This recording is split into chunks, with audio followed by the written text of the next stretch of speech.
Hey guys, welcome back to another SciCraft episode. Today is truly a historic day. We're gonna start building the biggest possible cactus farm in Minecraft. It's gonna be over 10 million blocks to place. It's gonna yield over 2 million cactus per hour, and it will take about 1500 hours of work to finish it. It's definitely gonna be the biggest project we've ever done, on the SciCraft server, at least in one single location. I think the witch farm project, in terms of effort, was probably comparable, but this is gonna be the biggest, single farm we've ever made, and I don't think we will ever beat this. That's gonna be just insane. All right, so the location we've chose for this is the void perimeter we made in 1.12. The original plan was, at first actually build some mob farms in there. Later, all kinds of changes made it not really that interesting anymore to use it for mob farms. Then later, there was the plan to place some skyblock in here, so we got the starter island. That also unfortunately never happened because we talked so much about playing skyblock that we just did it in a different world in 1.14. A lot of new features like Wandering Trader and so on. And then nobody had the urge to do skyblock 1.12 again. That doesn't mean the plans are completely off the table.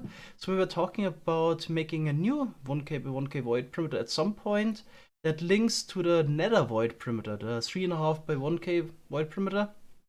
So we could have a two-dimension skyblock playthrough on our normal world. But for now, we decided to build the cactus farm here. So there's two reasons. First of all, by having the void perimeter, there's not a single other block entity or tile entity that would cause lag. So we can completely go ham with the cactus farm. And of course, we could build it as low as possible. So of course, we want to build this, the cactus from the lowest possible block to sky limit. 384 blocks available, and this was just the perfect location, to build it. And we already had it available basically, so we wouldn't need to make this again just for the cactus farm. Okay, the farm is gonna be centered in the middle of the perimeter. Gonna be centered on the corner of 4 chunks. I can unfortunately not load the Libmatic because it's way too large. The schematic file is already 2 megabytes. I could load a single layer at least. So I'm gonna, you can see this is already a bit strainful while recording, especially just to load a single layer of the cactus farm. So there's gonna be almost 100 layers of stone slabs to need to be placed, and then all of the cactus farm stuff as well. I can maybe go up a layer, look at the next one, then cactus, and then the fences. Then we get the next stone slab layer. Alright, so we also want to build this in a certain order. I think best approach would be to really build all of the slab layers first. Also fill in the holes, and then we just punch in the holes later and then place all of the fences. Which probably the fence placing will be the worst part about it. And of course we want to place all the cactus last. So because all of the cactus items would cause a little bit of lag, so that needs to be done last. Alright, so there's not much to say. It's definitely for somebody that does YouTube for a living, not like the greatest content, because it's just gonna be hours upon hours of building. I'm gonna stream a lot of it on Twitch, so that's pretty good for that. But for YouTube, well, I'm gonna make a time lapse here and there for us building this thing. But of course, recording the whole process would also not really be feasible. Then we would assume that we don't finish this project within a year. So maybe it's gonna be like an 18 months project. We'll see, maybe people are super motivated and we finish early, but there's really no time limit or estimated time when this will be finished. Just gonna be something that can be done. Somebody says, what can be done on the server? I'm bored, wanna play? Well, build the cactus farm, although it's also not too fun.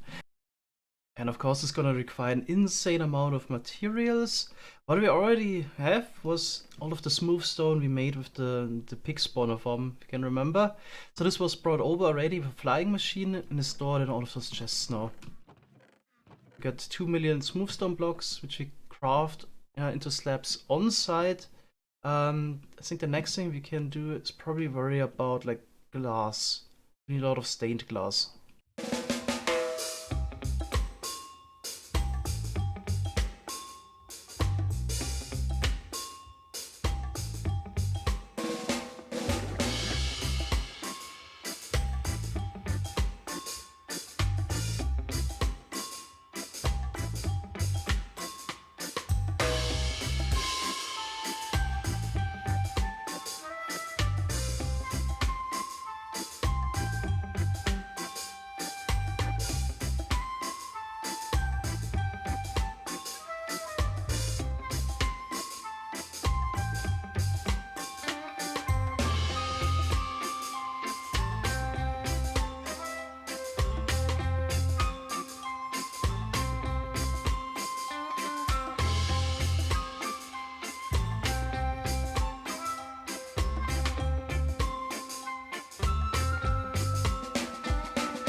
Okay, so this was over 6 hours of placing slabs, building beacons, and also placing glass blocks. Also, I died, unfortunately.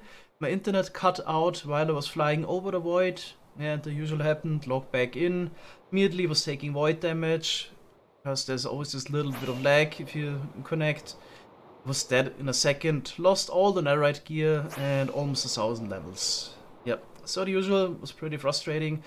What hurts the most wasn't even losing the netherite, it's actually losing Swift Sneak on the leggings, because then you have to go to the next ancient city, get another Swift Sneak book. This actually, yeah, hurts the most if you lose your gear now. So, definitely good that we're not playing hardcore. Probably wouldn't make a void perimeter in hardcore anyway. Probably a dumb idea. What we also did was rediscover the horse meta, by the way. So at first we were just using tweak features for the floor placing, so fast placement, placing 2 slabs at a time, aligning myself correctly so you can just walk back and forth like this. But then we were theorizing all kinds of ways how to speed this up somehow on stream. Somebody suggested to use a soul soil walkway, a flying machine that moves with the player, so we could walk sideways faster. So it's 6 meters per second with the speed 2 beacon. I think we already tried it. It was, I think, 8 meters per second then with soul speed. Okay, but in the end we actually decided to give the horses another go. We already used the horse to build the perimeter walls.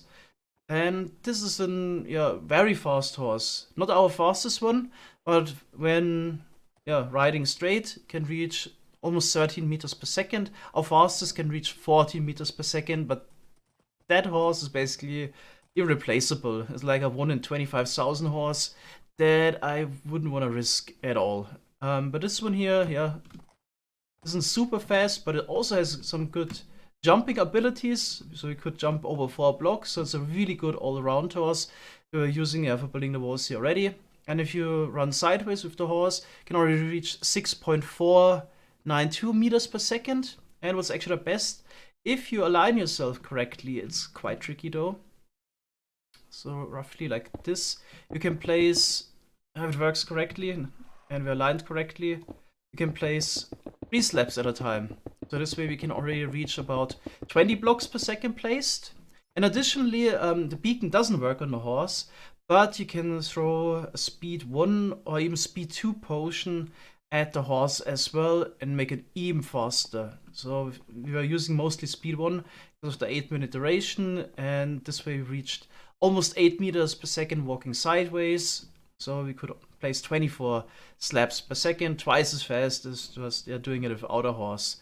So if you would even use speed 2 potions and get our fastest horse here, then we could almost place 30 slabs per second. That's really pushing it. With the horse, it was constantly getting new shulker boxes with the slabs.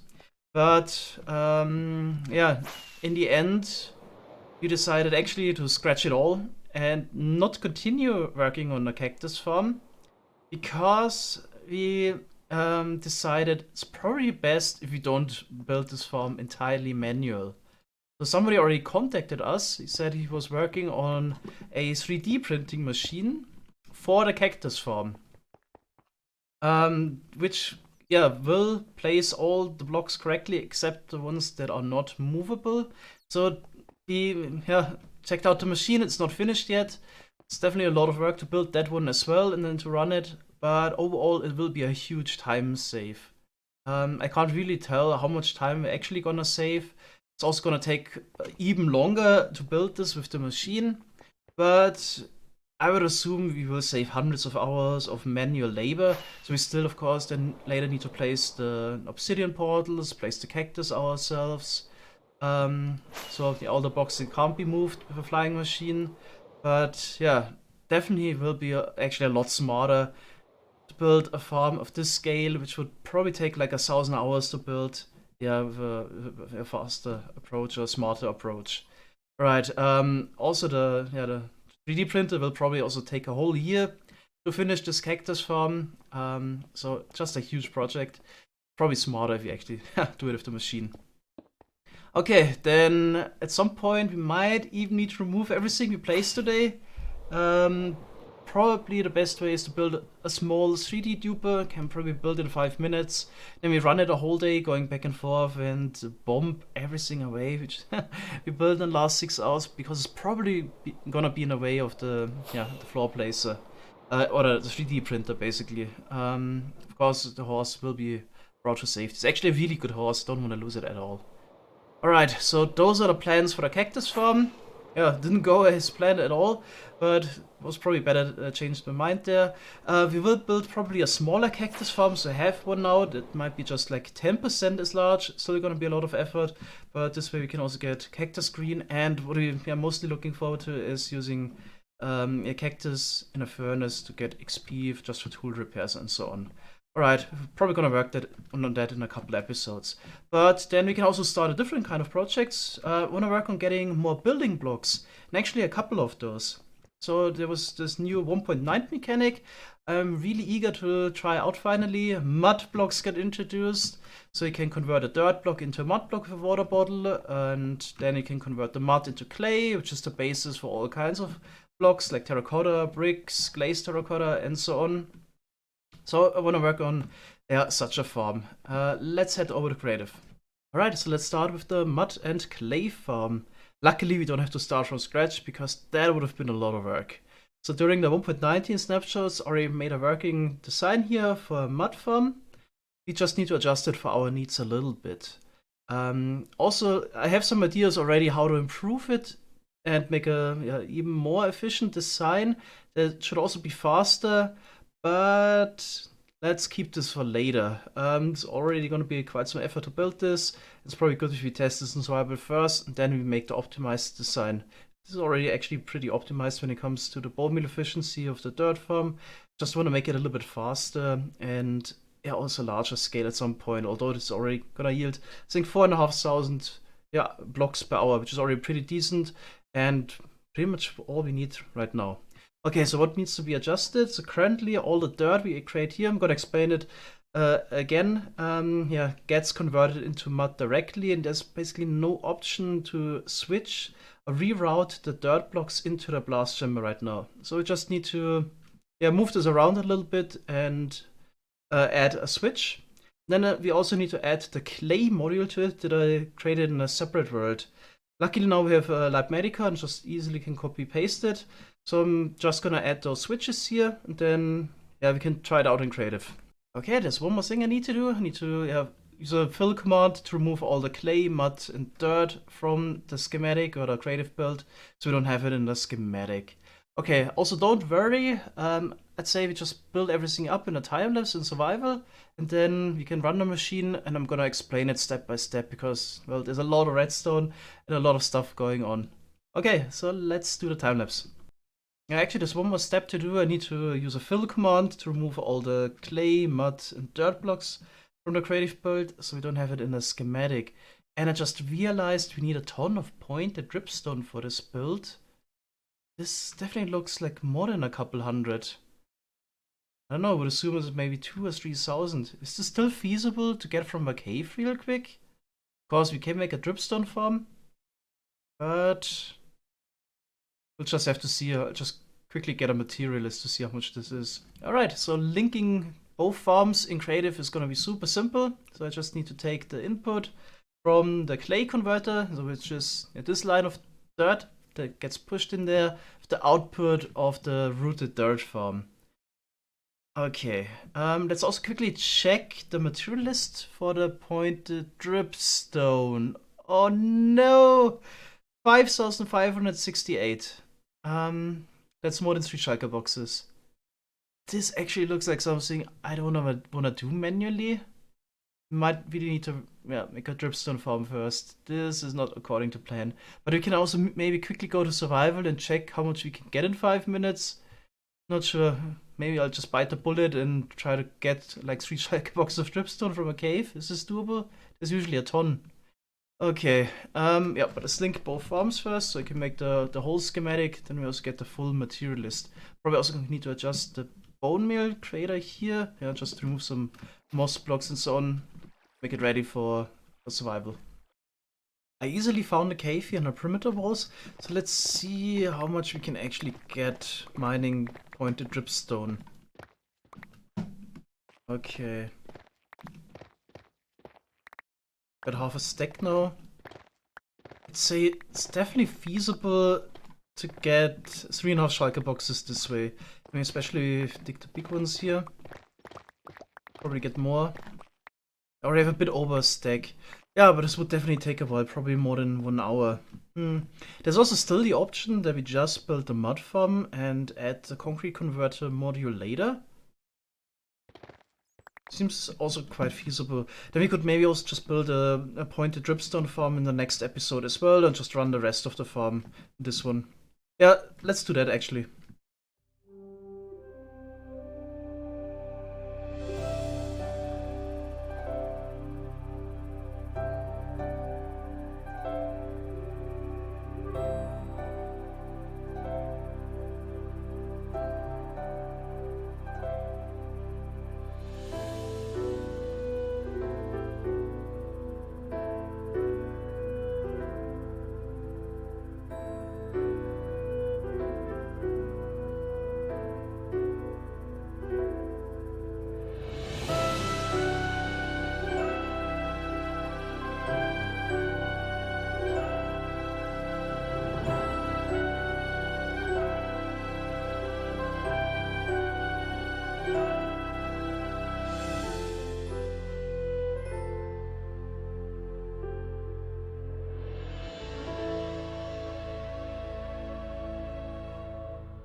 So after building the small bone meal farm and making space for the rooted dirt farm, I actually had to stop here.